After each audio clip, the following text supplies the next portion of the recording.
नमस्कार भक्तों, आप सभी का हमारे इस पावन कथा मंच पर हृदय से स्वागत है। आज हम लेकर आए हैं शिव पुराण में वर्णित एक ऐसी अद्भुत और भावुक कथा जिसे सुनकर केवल मन ही नहीं आत्मा भी शिवमय हो उठती है। यह कथा है भगवान शिव के परम भक्त बालक उपमन्यु की, एक ऐसे निष्कपट बालक की जिसने संसार के वैभव को नहीं बल्कि केवल महादेव के चरणों को पाने का संकल्प लिया। कहते हैं जब भक्ति सच्ची हो भक्तों और विश्वास अटल हो तब भगवान को भी अपने भक्त के सामने प्रकट होना पड़ता है। 5 वर्ष का एक छोटा बालक जिसके पास न धन था न शक्ति न कोई सहारा, लेकिन उसके हृदय में ओम नमः शिवाय का ऐसा जाप जल रहा था जिसने स्वयं कैलाश को हिला दिया। यह कथा हमें सिखाती है भक्तों कि जीवन में अभाव चाहे कितना भी बड़ा क्यों न हो, यदि मन में श्रद्धा और धैर्य हो तो महादेव भक्त की झोली खाली नहीं रहने देते। भक्तों, उपमन्यु ने केवल एक घूंट दूध की कामना की थी, लेकिन महादेव ने उसे क्षीर सागर का स्वामी बना दिया।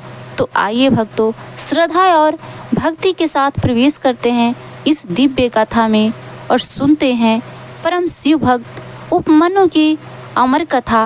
प्रेम से बोलिए हर हर महादेव। प्राचीन समय में महर्षि व्याघ्रपाद का एक छोटा सा आश्रम घने वन के बीच स्थित था।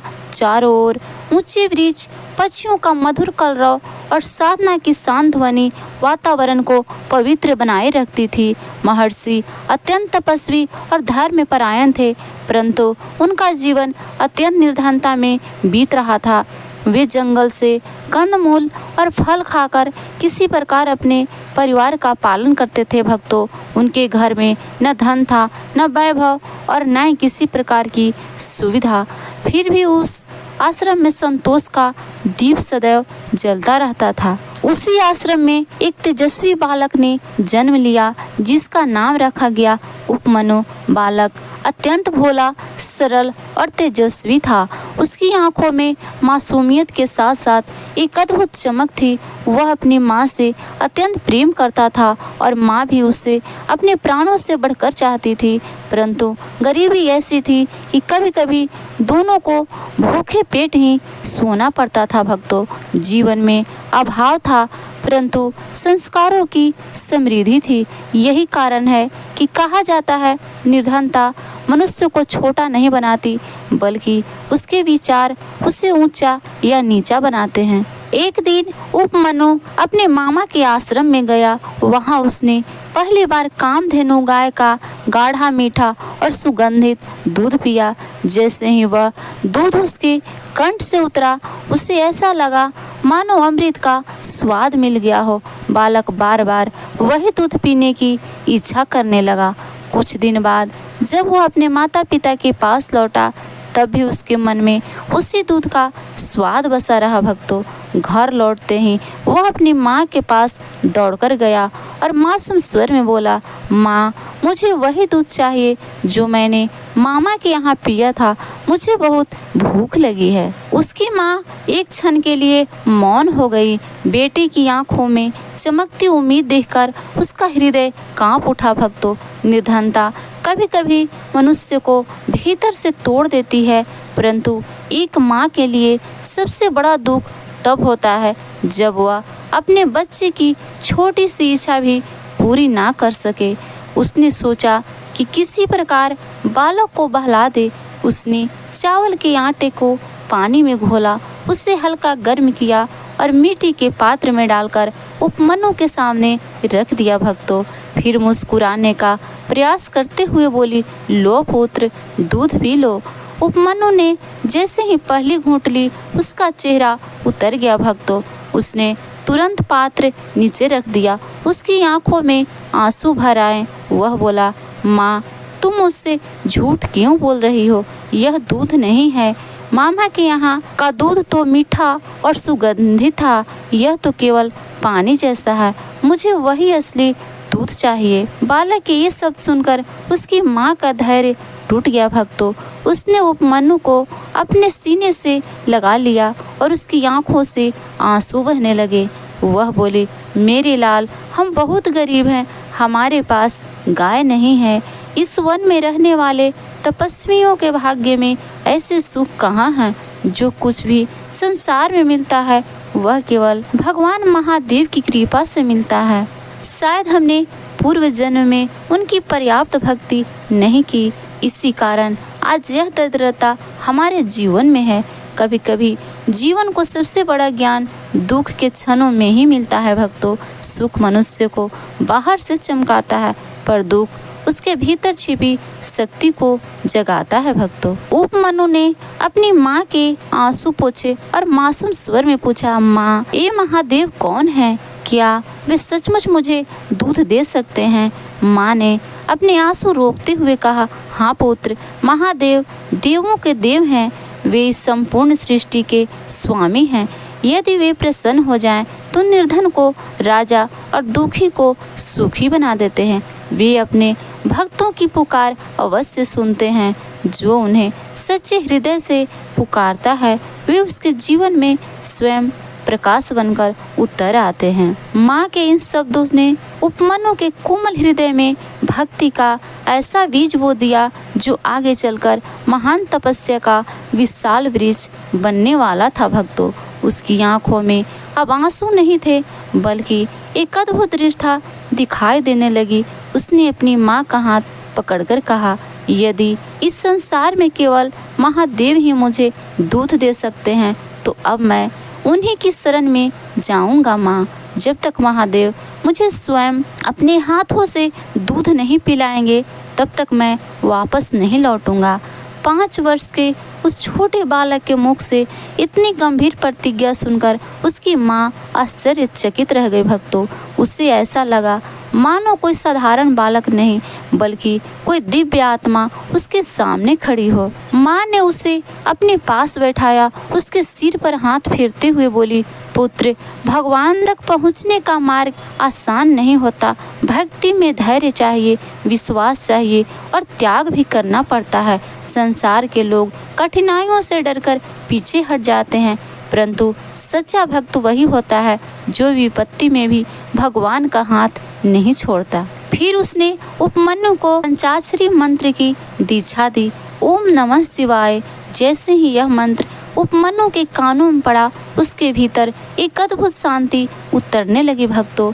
ऐसा लगा मानो उसके हृदय में स्वयं शिव का प्रकाश जाग उठा हो। उस रात उपमन्यु देर तक आसमान की ओर देखता रहा। चंद्रमा की शीतल रोशनी वन पर बिखरी हुई थी, ठंडी हवा बह रही थी, पर बालक के भीतर एक अलग ही अग्नि जल रही थी, महादेव को पाने की अग्नि। अगली सुबह उसने अपनी माँ के चरण स्पर्श किए भक्तों। माँ ने कांपते हाथों से उसके माथे पर तिलक लगाया।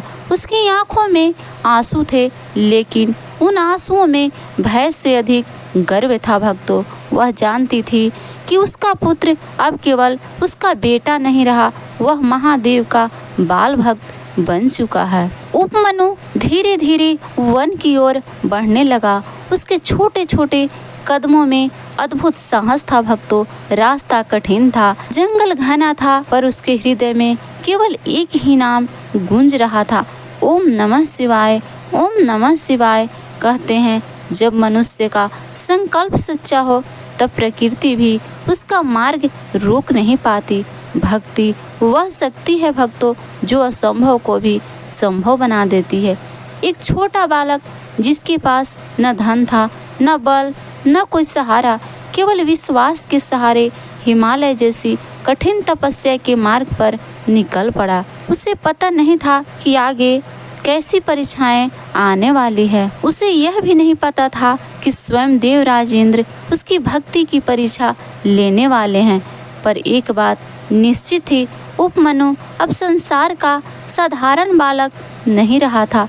उसकी आत्मा में महादेव के प्रति ऐसा प्रेम जाग चुका था, जो आने वाले समय में तीनों लोगों को आश्चर्यचकित करने वाला था। माता देवता से आशीर्वाद और ओम नमः शिवाय का महामंत्र प्राप्त करके 5 वर्ष का नन्हा उपमनु हिमालय की ओर चल पड़ा भक्तों। उसके छोटे छोटे कदमों में अद्भुत दृढ़ता थी। रास्ता कठिन था, चारों ओर घने जंगल थे, ऊंचे पर्वत थे, कहीं तीखी हवाएं थी तो कहीं पथरीले मार्ग। परंतु जब मनुष्य के भीतर लक्ष्य के प्रति सच्ची लगन जाग जाती है तब कठिन रास्ते भी उसके संकल्प को रोक नहीं पाते भक्तों। चलते चलते उपमनु हिमालय के एक अत्यंत शांत और दुर्गम स्थान पर पहुंचा, जिसे ऋषियों की तपोभूमि माना जाता था।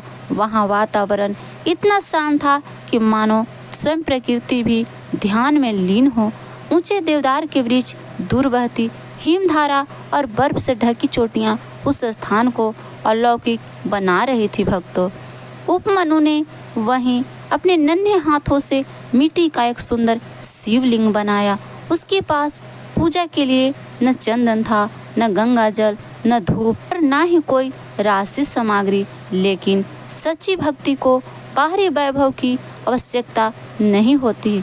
भगवान को सोने चांदी से अधिक प्रिय भक्त का निर्मल मन होता है भक्तों। बालक वन से जंगली फूल चुन कर लाता, बेलपत्र अर्पित करता और फिर शिवलिंग के सामने कुशासन बिछाकर बैठ जाता। उसने अपनी आंखें बंद कर ली और पूरी चेतना को केवल एक ही मंत्र में समर्पित कर दिया, ओम नमः शिवाय, ओम नमः शिवाय। धीरे धीरे दिन बीतने लगे भक्तों। फिर सप्ताह बीते और समय के साथ महीनों का अंतराल भी गुजर गया। ग्रीष्म ऋतु की प्रचंड धूप उसके शरीर को जलाती रही। वर्षा की मूसलाधार बूंदें उसे भिगोती रही और हिमालय की कड़ाके की ठंड उसकी हड्डियों तक कंपा देती थी।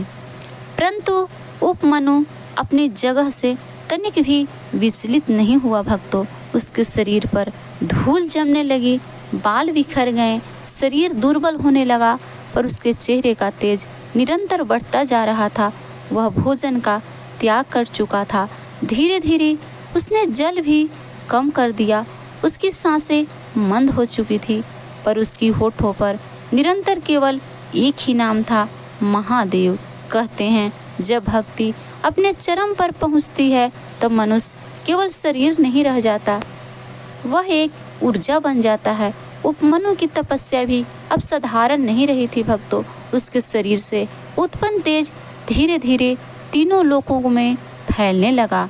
देवताओं के लोक तक उसकी तपस्या की अग्नि पहुंच गई भक्तों। इंद्रलोक में अचानक बेचैनी फैलने लगी। देवराज इंद्र का सिंहासन हल्का हल्का डोलने लगा। स्वर्ग के देवता आश्चर्यचकित थे भक्तों कि आखिर कौन ऐसा तप कर रहा है जिसकी ऊर्जा स्वर्ग तक को प्रभावित कर रही है।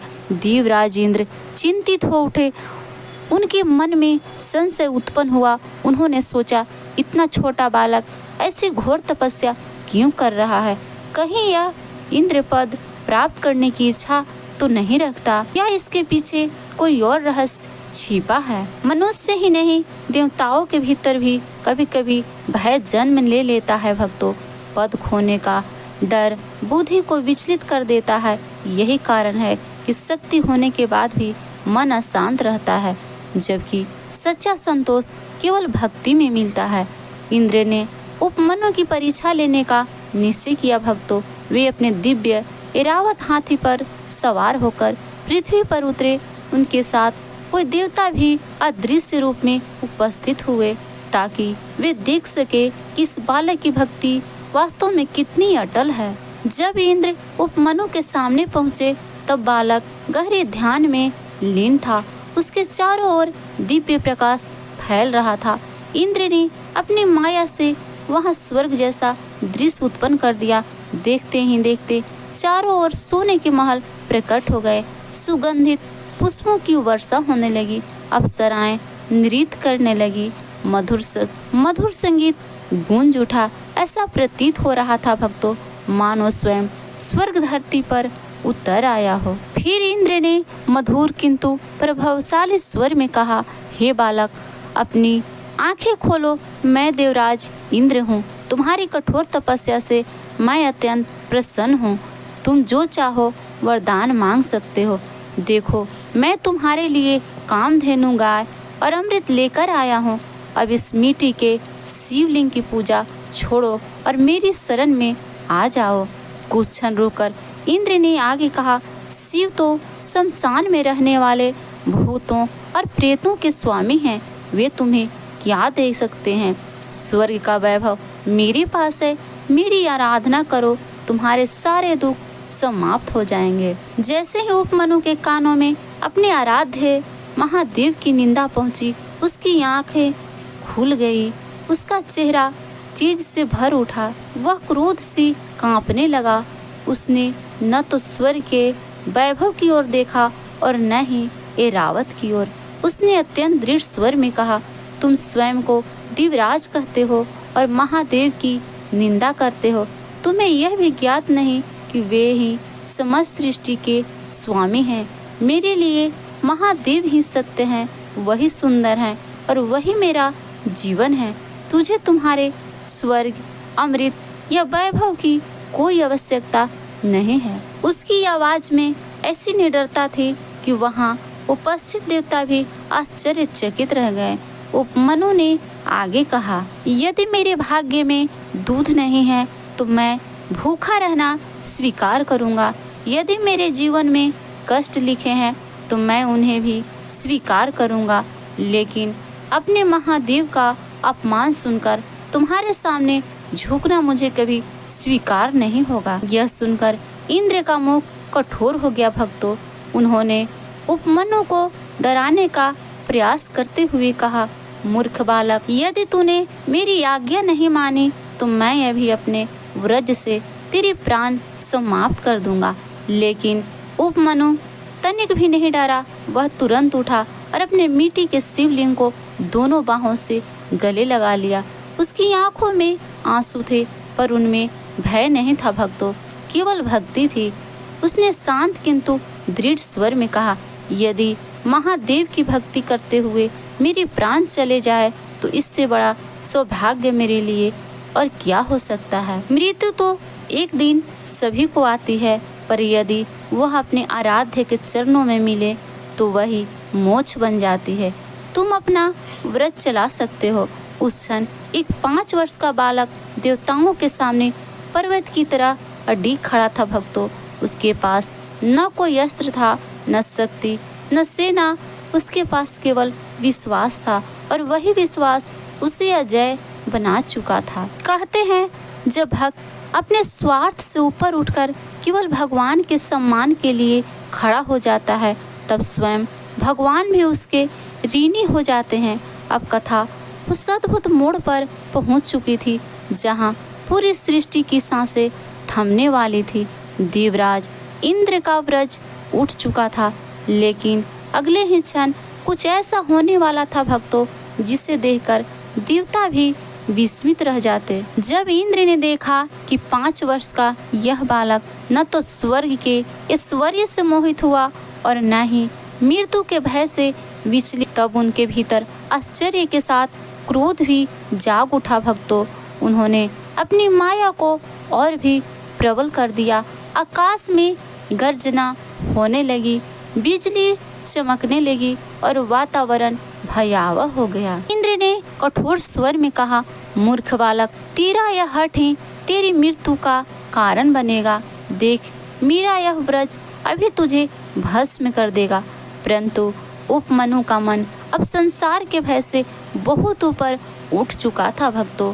जिसने अपने हृदय में भगवान को बसा लिया हो, उसके लिए मृत्यु भी भय नहीं रहती।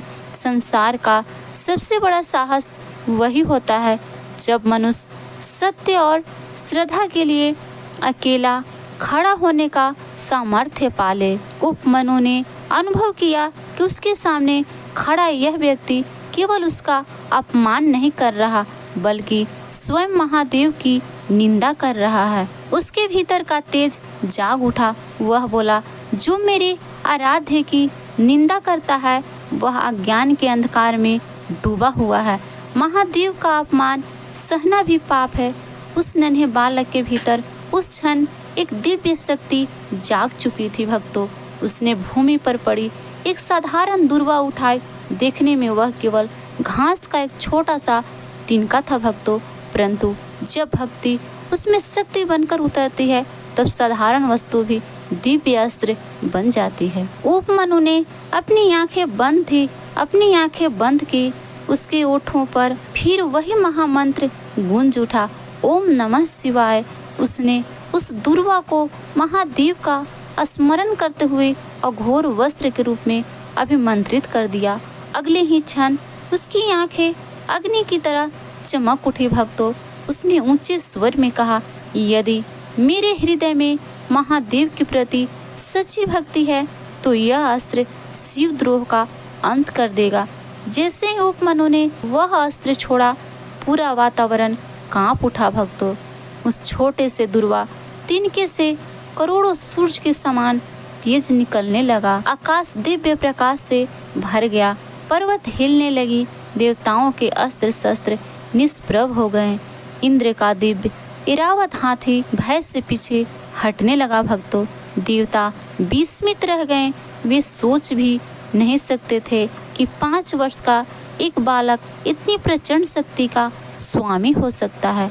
लेकिन वह शक्ति वास्तव में उपमनु की नहीं थी भक्तों। यह शक्ति थी उसकी अटूट श्रद्धा की। जब मन पूरी तरह भगवान में समर्पित हो जाता है तब भक्त की शक्ति उसकी अपनी ही नहीं रहती, वह स्वयं ईश्वर की शक्ति बन जाती है। अब परीक्षा की सीमा समाप्त हो चुकी थी भक्तों। उपमनु की अनन्य भक्ति ने स्वयं कैलाश को आंदोलित कर दिया था। इससे पहले कि वह घोर अस्त्र इंद्र तक पहुंचाता, अचानक समस्त दिशाओं में दिव्य डमरू की ध्वनि गूंज उठी। क्षण भर में पूरा वातावरण सुगंधित हो गया। आकाश में पुष्पों की वर्षा होने लगी भक्तों। समय जैसे ठहर गया, उसी समय वहां देवराज इंद्र के रूप में खड़े दिव्य पुरुष के चेहरे पर एक करुणामय मुस्कान फैल गई। उनके साथ खड़ी सच्ची का स्वरूप भी बदलने लगा भक्तों। उपमनु आश्चर्य से यह दृश्य देखने लगा। धीरे धीरे वह मायावी रूप विलीन होने लगा और अगले ही क्षण वहां साक्षात भगवान शिव अपने परम दिव्य स्वरूप में प्रकट हो गए भक्तों। उनका शरीर कर्पूर के समान गौर वर्ण का था। जटाओं में माँ गंगा विराजमान थे। मस्तक पर अर्धचंद्र चमक रहा था भक्तों। 3 नेत्रों से दिव्य तेज निकल रहा था। गले में सर्प सुशोभित थे और हाथ में त्रिशूल था। उनके समीप जगत जननी पार्वती सिंह पर विराजमान थी। पीछे दिव्य कामधेनु गाय खड़ी थी, जिसकी आभा पूरे वन को प्रकाशित कर रही थी।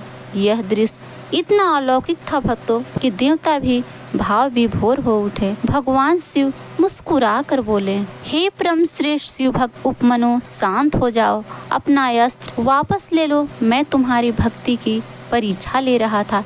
जैसे ही उपमनु ने यह करुणामय मुस्कान देखी, उसका हृदय कांप उठा भक्तों। उससे वही दिव्य अनुभूति हुई जो वह अपने ध्यान में करता था। अब उसे सब समझ आ गया था। उसके हाथों से अघोर वस्त्र छूटकर भूमि पर गिर पड़ा। अगले ही क्षण वह दौड़कर भगवान शिव के चरणों में गिर पड़ा। उसने साष्टांग दंडवत प्रणाम किया। उसकी आंखों से आंसुओं की धारा बहने लगी भक्तों। जो बालक इंद्र के व्रज के सामने भी नहीं डरा था, वही आज महादेव के चरणों में फूट फूट कर रो रहा था। भक्ति का सबसे सुंदर क्षण वही होता है जब भक्त अपने भगवान को पा लेता है भक्तों। उस समय शब्द समाप्त हो जाते हैं और केवल आंसू बोलते हैं। उपमनु कुछ कहना चाहता था, लेकिन उसका गला भर आया था। उसकी जीभ जैसे जड़ हो गई थी। वह केवल महादेव के चरणों को पकड़कर रोता रहा। भगवान शिव का हृदय भी अपने इस बालक भक्त के प्रेम से पिघल उठा। वे आगे बढ़े और अब कोमल हाथों से उपमनु को उठाकर अपनी गोद में बिठा लिया। जिस बालक ने संसार में कभी पिता का वैभव नहीं देखा था भक्तों, वह आज स्वयं देवों के देव की गोद में बैठा था। भगवान शिव ने अपनी जटाओं से बहती माँ गंगा की कुछ बूंदे उपमनु के मुख पर छिड़की। जैसे ही वे बूंदे उसके शरीर पर पड़ी उसकी सारी थकान, भूख और पीड़ा पल भर में समाप्त हो गई भक्तों। उसका शरीर दिव्य तेज से भर उठा। माता पार्वती ने वात्सल्य से उसके सिर पर हाथ फेरा। उनकी आंखों में ममता छलक रही थी। उन्होंने अत्यंत प्रेम से कहा, पुत्र, धन्य है वह माँ जिसने तुझ जैसे भक्त को जन्म दिया। तेरी निष्ठा ने आज हमें भी भाव विभोर कर दिया है। संसार में बहुत लोग भगवान से वरदान मांगते हैं, लेकिन बहुत कम लोग ऐसे होते हैं जो केवल प्रेम के लिए भगवान को पुकारते हैं। उपमनु आंसू भरी आंखों से कभी महादेव को देखता, कभी माता पार्वती को। उसे विश्वास नहीं हो रही थी कि जिस महादेव को पाने के लिए उसने सब कुछ त्याग दिया, वे आज स्वयं उसके सामने खड़े हैं। उस क्षण हिमालय का वह वन किसी स्वर्ग से कम नहीं लग रहा था भक्तों। देवता आकाश से पुष्प वर्षा कर रहे थे। डमरू और शंख की ध्वनि दिशाओं में गूंज रही थी। और अब वह समय आने वाला था जब महादेव अपने इस छोटे भक्त को ऐसा वरदान देने वाले थे जो देवताओं के लिए भी दुर्लभ माना जाता है। भगवान शिव की गोद में बैठे बालक उपमन्यु की आंखों से निरंतर आंसू बह रहे थे। वह बार बार महादेव के चरणों को देखता और भाव विभोर हो उठता। उसके लिए वह क्षण किसी स्वप्न से कम नहीं था भक्तों। जिसने केवल विश्वास के सहारे कठोर तपस्या की थी, आज वही बालक स्वयं देवों के देव की गोद में बैठा था। भगवान शिव ने बड़े प्रेम से उसके आंसू पोंछे। उनके चेहरे पर करुणा और वात्सल्य की दिव्य मुस्कान थी। उन्होंने मधुर स्वर में कहा, वत्स उपमन्यु, तुम तो केवल साधारण दूध के लिए व्याकुल थे ना। तुम्हारी माता के पास तुम्हें देने के लिए गाय नहीं थी, परंतु आज तुम्हारा यह पिता और गुरु तुमसे अत्यंत प्रसन्न है। इसलिए मैं तुम्हें केवल एक गाय नहीं बल्कि संपूर्ण क्षीर सागर सदा के लिए दान में देता हूँ। भक्तों, जैसे ही महादेव ने यह कहा, पूरा हिमालय दिव्य प्रकाश से भर उठा। आकाश से दूध की निर्मल धाराएं बहने लगी। देखते ही देखते वहाँ दूध के सरोवर बन गए। दही, घी और मट्ठा की सुगंध चारों दिशाओं में फैल गई भक्तों। असंख्य कामधेनु गायें वहाँ प्रकट हो गई, जिनकी दिव्य आभा पूरे वन को प्रकाशित कर रही थी। जिस बालक को कभी एक कटोरी दूध भी नसीब नहीं हुआ था, आज वही बालक क्षीर सागर के वैभव का अधिकारी बन चुका था। कहते हैं भक्तों, भगवान जब देते हैं तो मनुष्य की कल्पना से कहीं अधिक देते हैं। संसार गणना करता है, लेकिन महादेव कृपा करते समय कभी गणना नहीं करते भक्तों। भक्त केवल प्रेम देता है और बदले में भगवान अपना अनंत वैभव निछावर कर देते हैं। शिव जी की कृपा यही समाप्त नहीं हुई। शिव पुराण में वर्णित है कि उन्होंने वहाँ मधु सागर और घृत सागर की भी रचना कर दी। वातावरण इतना दिव्य हो उठा भक्तों कि देवता भी आश्चर्यचकित रह गए। ऐसा लग रहा था मानो स्वयं कैलाश का वैभव धरती पर उतर आया हो। तब माता पार्वती आगे बढ़ी। उनकी आंखों में अपार ममता थी। उन्होंने उपमन्यु को अपने हृदय से लगा लिया। वह दृश्य इतना भावुक था भक्तों कि आकाश में उपस्थित देवताओं की आंखें भी नम हो गई। माता पार्वती ने स्नेह भरे स्वर में कहा, प्रिय पुत्र उपमन्यु, आज से तुम केवल महर्षि व्याघ्रपाद की पुत्र नहीं रहे, अब तुम मेरे और शिव की मानस पुत्र कहलाओगे। यह सुनते ही उपमन्यु की आंखों से फिर आंसुधारा बहने लगी भक्तों। माता ने उसके सिर पर हाथ फेरते हुए आगे कहा, मैं तुम्हें अजर अमर होने का वरदान देती हूँ। जब तक इस सृष्टि में सूर्य, चंद्रमा और तारे रहेंगे, तब तक तुम्हारी भक्ति की कथा संसार के लोगों को प्रेरणा देती रहेगी। फिर उन्होंने एक और दिव्य वरदान दिया, भक्तों, तुम्हारे आश्रम में कभी अन्न, धन और वैभव की कमी नहीं होगी। जो भी मनुष्य सच्चे हृदय से तुम्हारी कथा का श्रवण करेगा, उसके जीवन की दरिद्रता और दुख को मैं अपनी कृपा से दूर कर दूंगी। सच्ची भक्ति केवल भक्त का जीवन नहीं बदलती, भक्तों, वह अपने आने वाली पीढ़ियों के लिए भी मार्ग बन जाती है। उपमन्यु की तपस्या अब केवल उसकी व्यक्तिगत साधना नहीं रही थी, वह आने वाले युगों के लिए श्रद्धा की मिसाल बन चुकी थी। इसके बाद भगवान शिव ने अपना वरदहस्त उपमन्यु के सिर पर रखा। जैसे ही उनका दिव्य स्पर्श बालक को प्राप्त हुआ, उसके भीतर अद्भुत परिवर्तन होने लगा, भक्तों। उसके मन में वेदों, शास्त्रों और पुराणों का दिव्य ज्ञान स्वतः जागृत हो गया। जो बालक कुछ समय पहले दूध के लिए रो रहा था, भक्तों, वही अब महान ऋषियों के समान तेजस्वी दिखाई देने लगा। उसका चेहरा सूर्य के समान प्रकाशित हो उठा। उसके भीतर ऐसी शांति और ज्ञान उत्पन्न हुआ जिस शब्दों में व्यक्त करना संभव नहीं था, भक्तों। भगवान शिव ने कहा, पुत्र, तुम्हें अपने गणों का प्रधान कुमार पद प्रदान करता हूँ। कलयुग में जब भी गुरु शिष्य परंपरा और सच्ची शिव शक्ति भी चर्चा होगी, तुम्हारा नाम आदर के साथ लिया जाएगा। देवताओं ने पुष्प वर्षा की, डमरू और शंख की ध्वनि से दिशाएं गूंज उठी, भक्तों। लेकिन उपमन्यु का हृदय वैभव से नहीं बदला। उसने हाथ जोड़कर अत्यंत विनम्र स्वर में कहा, हे महादेव, हे जगत जननी, मुझे न धन चाहिए, न वैभव और ना ही कोई दिव्य पद। मेरी केवल एक ही प्रार्थना है कि जन्म जन्मांतर तक मेरे हृदय में आपके चरणों के प्रति ऐसे ही अटूट भक्ति बनी रहे। मैं कभी भी ओम नमः शिवाय महामंत्र को ना भूलूं। यह सुनकर भगवान शिव और माता पार्वती दोनों अत्यंत प्रसन्न हुए, क्योंकि संसार में अधिकांश लोग भगवान से संसार मांगते हैं, लेकिन बहुत दुर्लभ भक्त ही ऐसे होते हैं, भक्तों, जो केवल भगवान को मांगते हैं। महादेव मुस्कुरा कर बोले, तथास्तु। उनके इतना कहते ही पूरा वातावरण दिव्य प्रकाश से भर गया, भक्तों। फिर भगवान शिव, माता पार्वती और समस्त गण धीरे धीरे अंतर ध्यान हो गए। डमरू की ध्वनि दूर तक गूंजती रही, भक्तों।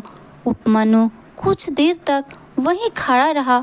उसकी आंखों में आंसू थे, पर अब वे दुख के नहीं, भक्तों, परम आनंद के आंसू थे। उसके भीतर ऐसा प्रकाश जाग चुका था जिसे संसार का कोई अंधकार मिटा नहीं सकता था। कुछ समय बाद वह अपनी माता के आश्रम की ओर लौट पड़ा। जब उसकी माँ ने अपने छोटे से बालक को दिव्य तेज और वैभव के साथ वापस आते देखा तो वह स्तब्ध रह गए, भक्तों। उसकी आंखों से ममता के आंसू बहने लगे। उसने अपने पुत्र को सीने से लगा लिया, भक्तों।